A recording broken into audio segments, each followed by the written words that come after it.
Hello everyone, welcome to the physics academy Ghazipur. तो आज हम केमिस्ट्री का तीसरा लेक्चर लेकर आए हैं जो कि carbon and its compound chapter से होने जा रहा है। तो हम पीछे कुछ ना कुछ बेसिक टर्म इंट्रोडक्शन के तौर पे हमने कुछ पढ़ा था, जिसमें एल्केन, एल्कीन, एल्काइन की बात किए थे और कुछ इलेक्ट्रॉन डॉट स्ट्रक्चर की बात किए थे। आज हमारा टॉपिक है एलोट्रॉप्स ऑफ कार्बन। आज का हमारा टॉपिक क्या है? एलोट्रॉप्स ऑफ कार्बन की बात करेंगे। तो एलोट्रॉप्स का मतलब अपरूप होता है। कार्बन के कितने रूप हैं? तो हम बेसिकली हम जो क्लास 10th लेवल पे पढ़ना है हमको, तो हम पहला बताएंगे आपको जो एलोट्रॉप्स ऑफ कार्बन होता है। तो फर्स्ट जो हम पढ़े हैं डायमंड, डायमंड की बात करेंगे। सेकेंड में हम बात करेंगे ग्रेफाइट, ग्रेफाइट की बात कर लेंगे। थर्ड की बात करेंगे फुलरीन, फ्लोरीन। ये जितने हम बात कर रहे हैं ये क्रिस्टलाइन एलोट्रॉप्स ऑफ कार्बन है। किस कैसे? क्रिस्टलाइन। उसके बाद नैनो कार्बन, हम बात कर लेंगे नैनो, नैनो कार्बन। ये सब कैसे कार्बन है? एलोट्रॉप्स ऑफ कार्बन है। कैसे ये सब है क्रिस्टलाइन। कैसे है? Crystalline carbon.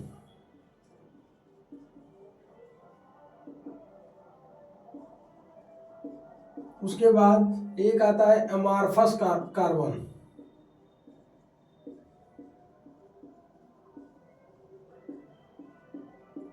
देखिए, डायमंड, ग्रेफाइट, फ्लोरीन, ये तीन टर्म हमने जो क्लास 10th के सिलेबस है उसके हिसाब से बात किया जाएगा। दो हमने एक्स्ट्रा बता दिए, एक नैनो कार्बन और एक एमार्फस कार्बन।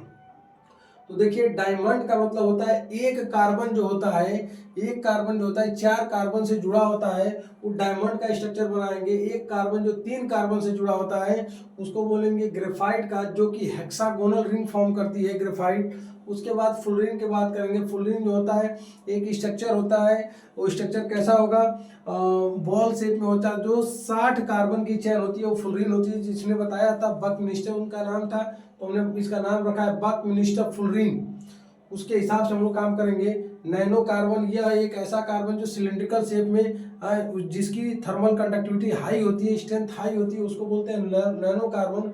एमार्फस कार्बन जो होता है एक रेगुलर अरेंजमेंट में कार्बन नहीं पाए जाते हैं, वैसे कार्बन को हम नाम देंगे अमार्फस कार्बन। अब देखिए, सबसे पहला हमारा टॉपिक है डायमंड के बारे में हम एक्सप्लेन करेंगे। तो पहला क्या, हम किसकी बात करेंगे? डायमंड, जिसकी रिफ्रैक्टिव इंडेक्स होती है 2.42। डायमंड का रिफ्रैक्टिव इंडेक्स क्या होता है? 2.42 की बात कर लेते हैं।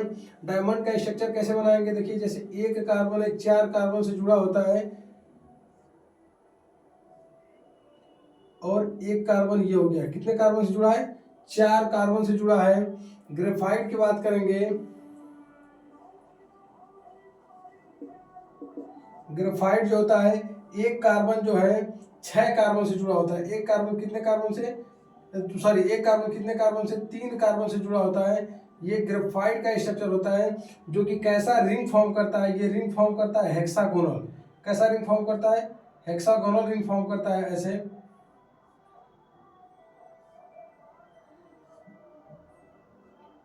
ठीक है, ये कैसा रिंग फॉर्म करता है? ये हेक्सागोनल रिंग फॉर्म करता है। देखिए, ये हेक्सागोनल रिंग फॉर्म करता है। ये कैसा शेप फॉर्म करता है? ये एक कार्बन जो है चार कार्बन से जुड़ी, ये जो डॉट हमने बनाया ये सब कार्बन है। क्या है? कार्बन। एक कार्बन जो है चार कार्बन से जुड़ा रहता है, और ग्रेफाइट में एक कार्बन जो है कितने कार्बन जुड़ता है? तीन कार्बन से जुड़ता है। तो ये हेक्सागोनल रिंग फॉर्म कर रहा है ग्रेफाइट। बकनिस्टर फुलरीन जो था, फुलरीन की बात करेंगे तो फुलरीन के पास कितने कार्बन थे? इस 60 कार्बन की चेन थी। 60 C60 या फिर C70, C60 या फिर C70। कुछ बुक में 60 दिया है और कुछ जगह 60-70 दोनों दिया है, तो हम दोनों टर्म याद रखेंगे। 70 भी हमारा राइट है, इसमें ये नहीं कह सकते कि 60 ही होता है। 60-70 कुछ भी पॉसिबल है, तो कहीं कहीं 70 दिया है, कहीं 60 दिया है, तो हमने दोनों ही नोट करके आपको बता दिया है कि 60 और 70 कुछ भी देखिएगा तो दोनों सही है आंसर, क्योंकि 60 कार्बन की चेन थी। और कार्बन से कार्बन जुड़ने की प्रॉपर्टी को हमने एक नाम दिया था कैटिनेशन को बोलते हैं सेल्फ लिंकिंग प्रॉपर्टी। क्या बोलते हैं? Self linking property. एक कार्बन से दूसरा कार्बन जुड़ रहा है, दूसरे कार्बन से तीसरा जुड़ रहा है। ये कार्बन के अंदर एक यूनिक प्रॉपर्टी देखी गई कि सेल्फ लिंकिंग, एक के साथ एक दुनिया भर के कार्बन जुड़ सकते हैं। तो हमने मैक्सिमम कितना देखा था? 60-70 कार्बन ही देखा था, जो कि फुटबॉल बॉल के शेप में पाया गया था। उसको बोला गया बकमिंस्टर फुलरिंग। ठीक है। पीछे हमने बात किया था एल्केन की, एल्काइन की और एल्कीन की, ये 3 बात किए थे। और एल्कीन, एल्काइन, एल्केन में हमने बताया था कि नाम उनका सफिक्स दिया था, कि बताए थे उनमें कि जो एक कार्बन की चेन होगी उसको नाम क्या देंगे? एथ बोलेंगे। दो मेथ बोलेंगे, 2 कार्बन की चेन को एथ बोलेंगे, 3 कार्बन प्रोप, ऐसे हमने टर्म बताए थे। तो हम एक क्वेश्चन यहाँ पे दे रहे हैं जो कि आपको सॉल्व करना होगा, इसे करना होगा और ट्राई करेंगे।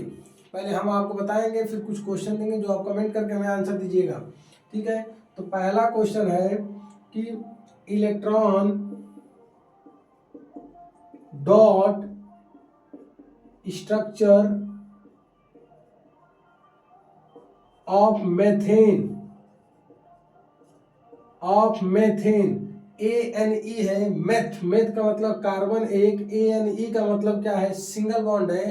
तो मेथेन का मतलब इनके साथ 4 हाइड्रोजन जुड़े हैं, क्योंकि मेथेन का फार्मूला होता है CH4। क्या होता है? CH4, एक कार्बन से 4 हाइड्रोजन जुड़े हैं। तो इनका इलेक्ट्रॉन डॉट स्ट्रक्चर अगर हमें बनाना होगा तो सबसे पहले कार्बन हम लिखेंगे, और कार्बन का एटॉमिक नंबर होता है 6, जिसके आउटर मोस्ट शेल में 4 इलेक्ट्रॉन पाए जाते हैं। कितने इलेक्ट्रॉन पाए जाते हैं? 4 इलेक्ट्रॉन। 4 इलेक्ट्रॉन हमने रख दिया, अब देखते रहिए। और हाइड्रोजन के आउटर मोस्ट शेल में कितने इलेक्ट्रॉन पाए जाते हैं? 1। तो इलेक्ट्रॉन, हाइड्रोजन के इलेक्ट्रॉन को क्रॉस से दिखाएं, कार्बन के इलेक्ट्रॉन को डॉट से दिखाएं। यहाँ पे फिर हमने रखा H cross H cross H cross. ठीक है। हाइड्रोजन को ऑक्टेट कंप्लीट करने के लिए 2 इलेक्ट्रॉन की जरूरत है, 2 हमने दे दिया। इस हाइड्रोजन को भी 2 की जरूरत है, 2 दे दिया। इस हाइड्रोजन को भी 2 की जरूरत है, 2 दे दिया। कार्बन को ऑक्टेट कंप्लीट करने के लिए कितने इलेक्ट्रॉन की जरूरत होगी? तो इनको 8 इलेक्ट्रॉन की जरूरत होगी। तो ये क्या करेगा? सबसे ले लिया, सब शेयर कर लिए। 2 इलेक्ट्रॉन से एक बॉन्ड बनता है, तो अगर इनको हम मिला देंगे तो इनके बीच में कैसा बॉन्ड बन गया? सिंगल। ये देखिए कैसा बॉन्ड बन गया? Single covalent bond.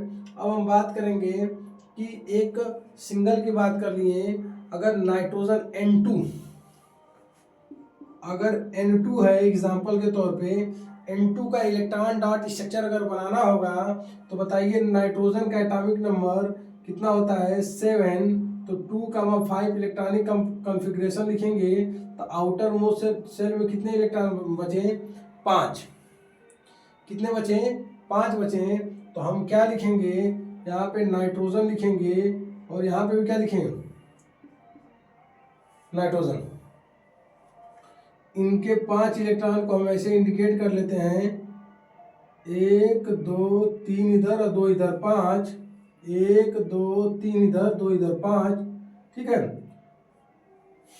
देखिए, तो इनके पास 5 है, 3 की कमी है, तो ये इनसे मर्ज कर लिया। इनके पास 3 की कमी है, तो ये इनसे। अब देखिए आपस में ट्रिपल कोवेलेंट बॉन्ड बन गया। ठीक है। कैसा बॉन्ड बना? ट्रिपल कोवेलेंट बॉन्ड बन गया।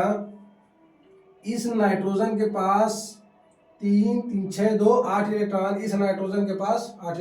तो ये किस ग्रुप से है यार? एल्काइन ग्रुप से। कौन सा है?